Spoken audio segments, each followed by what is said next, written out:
আমাদের অনেক যুবকের মাঝে প্রশ্ন থাকে যে হুজুর, যে মোহর আদায় না করে কি স্ত্রীর কাছে যাওয়া যায় কিনা, অর্থাৎ প্রথম বিবাহ করলে প্রশ্নটা থাকে। তখন তো মোহর আদায়ের নিয়তে যদি কেউ বিবাহ করে তখন নারীর পাশে যাওয়া যায়, নারীর সাথে থাকা যায়।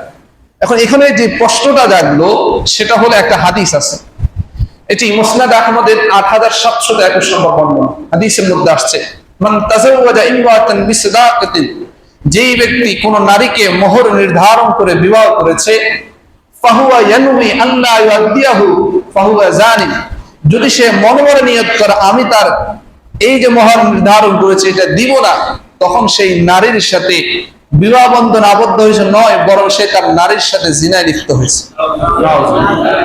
কিসে লিপ্ত হয়েছে? জিনায় লিপ্ত হয়েছে। শর্ত হলো কি, মনে মনে যদি নিয়ত করে যে আমি মানে এই মোহর ধরলাম আর কি, তবে আমি দিব না, তবে আমি কি দিব না, দিব না। কি করে? রাত্রেবেলা, এটা বলতেছি শুনেন, রাত্রেবেলা দাঁড়িয়ে থাকে, আমি এর কাছে যাব না। দাঁড়িয়ে থাকে কেন? কাছে যাব না কেন? আমি মোহর দিতে পারবো না, এই জন্য কাছে যাব। এখন বেচারা নারী চিন্তা করে কাছে না গেলে আর মানে বিয়ে হয়ে লাভ কি? তখন বলে আমি আপনাকে মোহর কি করে দিছি, জোরে বলেন, মাফ করে দিছি। এবারে এই বেচারা কাজ মোহর তো কি মাফ, এবার কাছে যাওয়া যায়, এটা আবার কাছে কি যায়, যাওয়া যায়। এই যে বেচারা চিন্তা করে আমার বউ আমার মোহর কি করে দিছে, জোরে বলেন, আসলে মাফ করে না। আসলে কি করে না, মাফ করে। কখন বুঝবেন? যখন ঝগড়া বিবাদ হয়। যখন কি হয়? ঝগড়া বিবাদ। তখন কি বলে? তখন কি বলে? আমার মোহর দেন, এতদিন হয়েছে মোহরটা তো দিলেন না, বলে কি বলে না? তো এটা আল্লামা নুরুল ইসলাম মৌলভী দামাত বারকাতুহু একটা সুন্দর মেসাল দেয়। তো আসলে বিষয়টা হলো এমন, মানে ডাকাতের মুখে পড়ে বেচারা কষ্ট সত্ত্বেও স্বীকার করে নিচ্ছে, কষ্ট সত্ত্বেও কি নিচ্ছে, স্বীকার করে নিচ্ছে। যেমন ধরেন মসজিদ থেকে কেউ করমুল্লা আসতেছে 1 লক্ষ টাকা নিয়ে। কত লক্ষ? 1 লক্ষ। এখন চৌরাস্তা বাজার কিছু সন্ত্রাসী তাকে ধরছে। কি করছে? ধরছে। ধরার পরে বলছে কি আছে দাও। সে প্রথম দিতে চায় না, পরে মেশিন বের করছে। কি বের করছে? মেশিন বের করছে। তাড়াতাড়ি দাও। এখন সে এবার 1 লক্ষ টাকা দিছে। যা, কার কি আছে দাও। এবার মোবাইল দেয়, আর কি আছে, মানি ব্যাগ দেয়, আর কি আছে, যা আছে তা দেয়। দেওয়ার পরে ওইগুলো লই 10 কদম হাঁটার পর আবার পিছমি আসছে। এ আবার ভয় পেয়েছে, কি রে এবার কি করবে? তা আচ্ছা, আমি যে তোর এগুলো নিচে তোর মনে কষ্ট আসেনি? আমি যে তোর এগুলো নিচে তোর কি আসেনি? মনে কষ্ট আসেনি। এখন যার থেকে নিতেছে সে তো চিন্তা করলো মনে কষ্ট করলে তার আবার দিব খাই, মারি দিব নি, দিব। এখন সে চিন্তা বলতেছে না ভাই আমার কোনো মনে কষ্ট নেই, আমার কোনো কি নেই, মনে কষ্ট নেই। আবার বলতেছে সাইজ কালকে আমাদের ময়দান আল্লাহ দুললে আমি তো তোর থেকে অনুমতি নিয়ে নিতেছি, ঠিক আছে? ঠিক আছে, ঠিক আছে। বলে কি বলে না? সে অস্ত্রের মুখে পড়ি, বিপদে পড়ে সে বলে কি আমি ক্ষমা করি দিছি।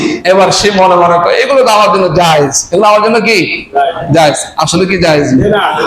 আসলে জায়েজ নেই। ঠিক অনুরূপ আমাদের মা বোনরা এই একটা বিপদে পড়লো, আমি তো আসছি তার ঘর সংসার করার জন্য, এখন এমন এক মুখামুখি হয়েছি, আমি তো মাফ না করা ছাড়া কি নাই, উপায় নাই। আচ্ছা, ওই যে সন্ত্রাসের মুখে পড়ছে, যে সন্ত্রাসের মুখে পড়ছে, ওই সন্ত্রাসটাকে যদি কোনোভাবে চিনে ফেলে, ওই সন্ত্রাসের বিপদের সময় আসি বলবে কি রে টাকা যে নিলে টাকা দেবে, বলবো বলবে না? বলবে তো, কারণ ওই দিন তার কাছে অস্ত্র ছিল, আজকে তো আমার কাছে কি নাই, অস্ত্র নেই। ঠিক অনুরূপ যেদিন স্বামী স্ত্রীর ঝগড়া বিভেদ হবে তখন বলবে হ্যাঁ বিচ্ছেদ হয়ে যাবে, 5 লক্ষ টাকা যে মোহর হচ্ছে সেটা ফিরিয়ে দেবে। বলবে কি বলবে না? বলে আমাদের সমাজে বলে কি বলে না?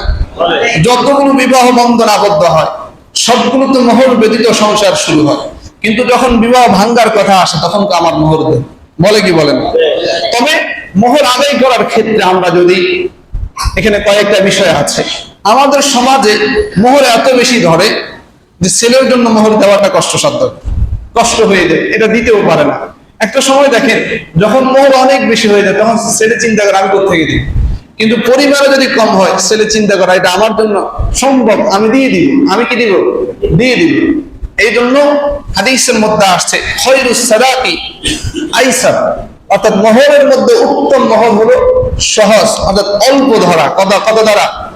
অল্প ধরা। এই জন্য মোহর যত কম ধরা যেতে পারে তত ভালো, তত কি ভালো, তত বরকত। এই জন্য বরকতপূর্ণ মোহর হলো অল্প। কি মনে রাখবেন, মোহরে ভাত খাওয়ায় না, মোহরে কি করে না, ভাত খাওয়ায় না। আমরা আচ্ছা ধরেন একটা ছেলের মোহর ধরলেন 5 লাখ টাকা, কত লাখ টাকা, এর 5 লাখ টাকা দেওয়ার বলি দিনে বিবাহ যখন ভেঙে যায় সে কি আসলে 5 লাখ টাকা দেয়নি। এবারে বিচারক ধরে আটটিয়ে নেয়, আর বসে নেয়, এনে করছে হেনে করছে, প্রয়োজন হলে বিচারক 10,000 টাকা খাওয়াই দেয়। এবার বিচারক 1 লাখ টাকা, কত, 1 লাখ টাকা। আচ্ছা এই মোহর যে 5 লাখ টাকা ধরলেন, আপনার সংসার কি বাঁচাতে পারলো?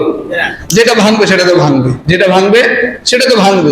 এই জন্য মোহর কম দ্বারা, মোহর কি দ্বারা, কম দ্বারা, যাতে করে ছেলে দিতে পারে, ছেলে কি করতে পারে, দিতে পারে।